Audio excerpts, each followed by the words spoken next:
श्री शिवाय नमस्तुभ्यम। हर हर महादेव। दोस्तों, जितने बेटे बेटियां कंपटीशन एग्जाम में बैठ रहे हैं,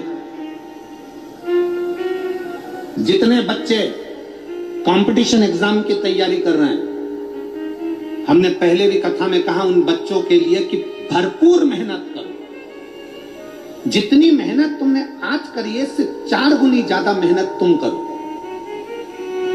जितनी पढ़ाई आज कर रहे हो उससे ज्यादा पढ़ाई और करिए।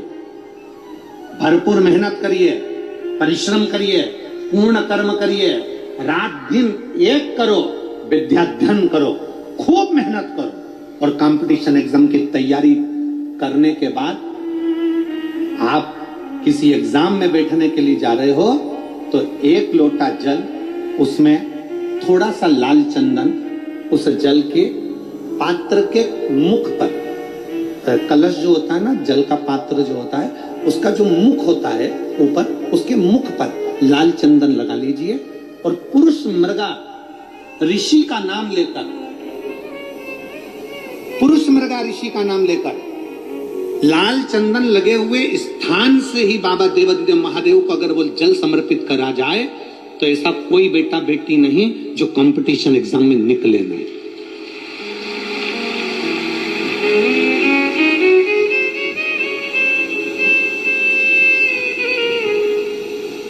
महाभारत की कथा कहती है, शिव महापुराण की कथा कहती है, भगवान द्वारकानाथ ने युधिष्ठिर से कह दिया कि इस राजसु यज्ञ को करने के लिए ऋषि पुरुष मृगा का होना जरूरी है। तो क्या ये ऋषि पुरुष मृगा मिलेंगे कहां? इनकी कोई झोपड़ी है, इनकी कोई कुटिया है, इनका कोई स्थान है, इनका कोई नगर है, इनकी कोई स्थान नियुक्त है जहां जाकर इनको निमंत्रण दिया जाए और इनको बुलाया जाए और किया जाए? तो कह दिया भगवान द्वारकानाथ ने, हम भी नहीं जानते कि शंकर के भक्त ऋषि पुरुष मृगा कहाँ रहते हैं, बस इतना मालूम है कि वो शिव के भक्त हैं। एक बार अगर ऋषि पुरुष मृगा का दर्शन ही हो जाए तो जीवन सिद्ध हो जाए, जीवन सिद्ध हो जाए। भारत की भूमि के ये वो ऋषि थे जिनका मुख पुरुष की तरह था, जिनकी आधा धड़, छाती तक का शरीर, वक्षस्थल तक का शरीर पुरुष का था और वक्षस्थल से नीचे का बाकी का शरीर मृग का था। हिरण का शरीर था आधा शरीर तो पुरुष का था और आधा शरीर हिरण का था। ऐसे ऋषि पुरुष मृगा थे, पुरुष मृगा। भगवान द्वारकानाथ ने कहा, हम नहीं जानते कि ये पुरुष मृगा कहां मिलेंगे, परंतु एक बात है, इनको लेने के लिए भीम को भेज दिया जाए। भीम जा, भीम ने अपनी गदा उठाकर हां भरी, मैं ऋषि पुरुष मृगा को लेने के लिए जाऊंगा, मैं ऋषि पुरुष मृगा को लेने के लिए जाऊंगा। और आतुरता में भीम आगे बढ़ने लगे। इतने में द्वारकाधीश ने कहा, रुक जा, ए भीम रुक जरा, जिस पुरुष मृगा को तू लेने के लिए जा रहा है, ये पुरुष मृगा कोई साधारण ऋषि नहीं है। अगर मान ले तूने थोड़ी सी भी गलती कर दी तो ये पुरुष मृगा तुझे खा जाएगा। ये वो ऋषि है जो तुझे एक क्षण के अंदर निगल जाएगा।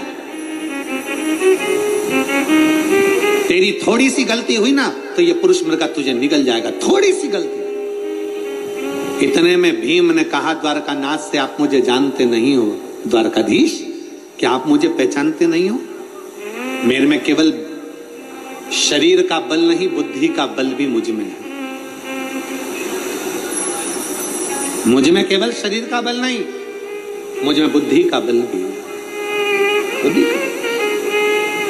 भगवान द्वारकानाथ ने कहा, आगे तेरी मर्जी, पर याद रखना भीम, जरा सी चूक हुई, जरा सी गलती हुई तो ऋषि पुरुष मृगा तुझे निकल जाएंगे। भीम ने कहा, चिंता मत करो, मैं लेने के लिए जाता हूं। भीम उठे, उत्तर दक्षिण पूरा पश्चिम ढूंढने के लिए चल दिए पुरुष मृगा को। पुरुष मृगा को ढूंढते ढूंढते भीम थक कर एक जगह पर बैठे थे। तभी उन्होंने देखा कि एक बानर, एक बंदर बैठा हुआ है, एक बानर बैठा। भीम ने आवाज लगाकर कहा, तुम कौन हो? वानर के रूप में श्री हनुमान जी महाराज कहते हैं, भीम तुम मुझे पहचाने नहीं, मैं भगवान राम जी के चरणों का दास हनुमान हूं। मैं भगवान राम जी के चरणों का दास हनुमान हूं, तुम मुझे पहचाने नहीं? भीम ने कहा हनुमान जी महाराज से, महाराज जी मैं तुम्हें पहचान नहीं पाया। भीम तुम थोड़े बेचैन से दिख रहे हो। भीम तुम्हारे चेहरे पर थोड़ी बेचैनी दिख रही है,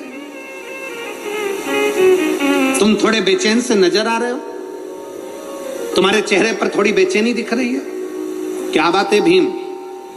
भीम ने कहा, मैं आपको क्यों बताऊं कि मुझे बेचैनी क्या है, मैं आपको क्यों बताऊं कि मुझे कष्ट क्या है, मैं आपको क्यों बताऊं कि मुझे तकलीफ क्या है? भीम ने बताना नहीं चाहा।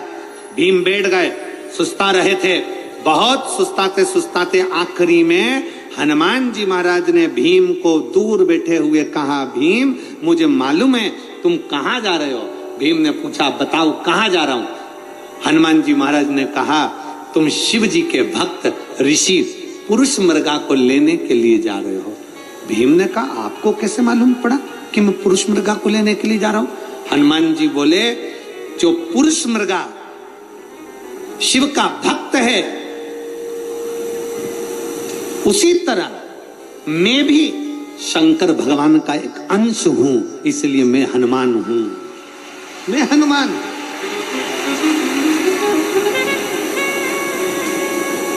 मैं शिव जी का एक अंश हूं, इसलिए मैं हनुमान हूं। भीम ने हाथ जोड़कर कहा, आप जानते हो मैं क्यों जा रहा हूं? मैं सब जानता हूं, मैं सब जानता हूं। क्यों जा रहे हो, किस लिए जा रहे हो?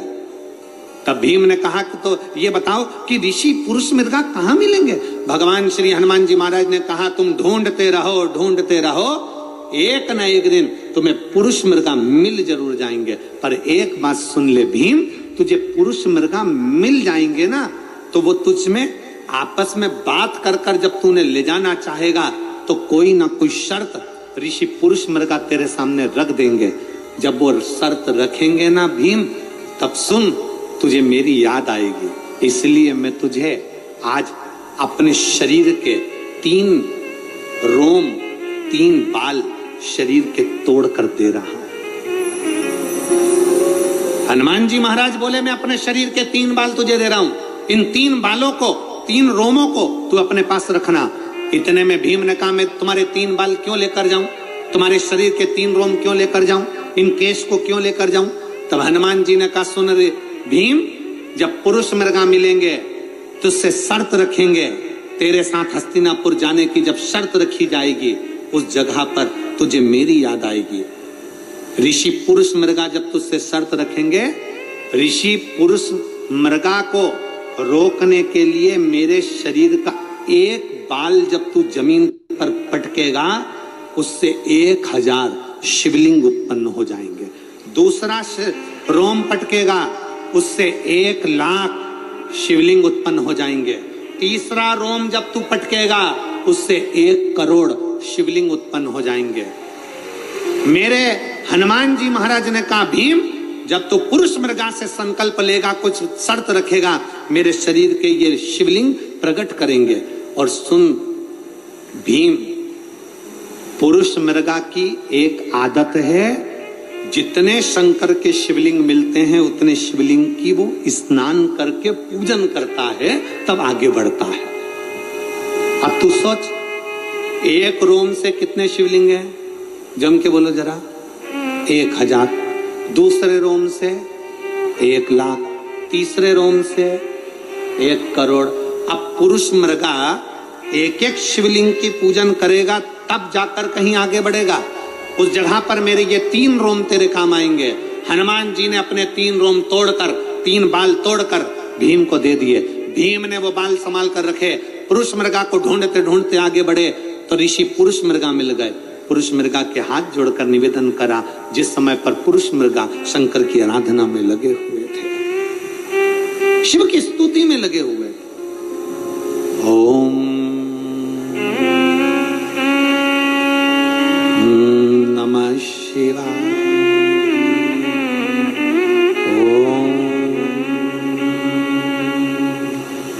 नमः शिवाय।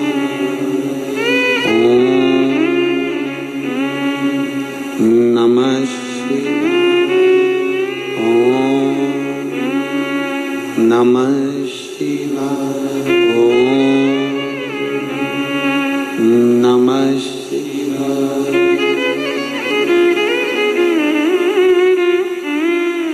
पुरुष मृगा लगे शंकर की आराधना में। भीम ने देख लिया यही पुरुष मृगा है, बैठ गया सामने।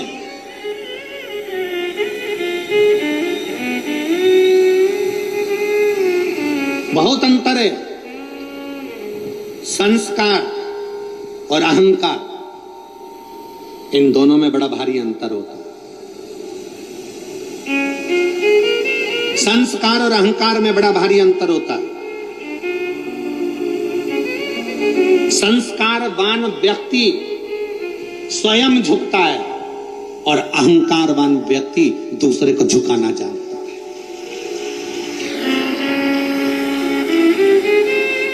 संस्कारवान व्यक्ति खुद झुकता है, अहंकारवान व्यक्ति दूसरे को झुकाना जानता है।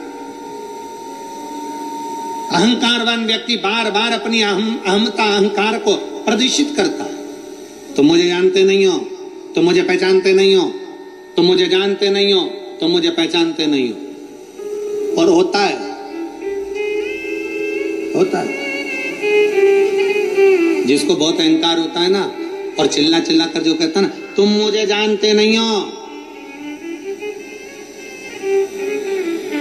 मेरा समय आन दे, मैं तुझे बताऊंगा कि मैं क्या हूं।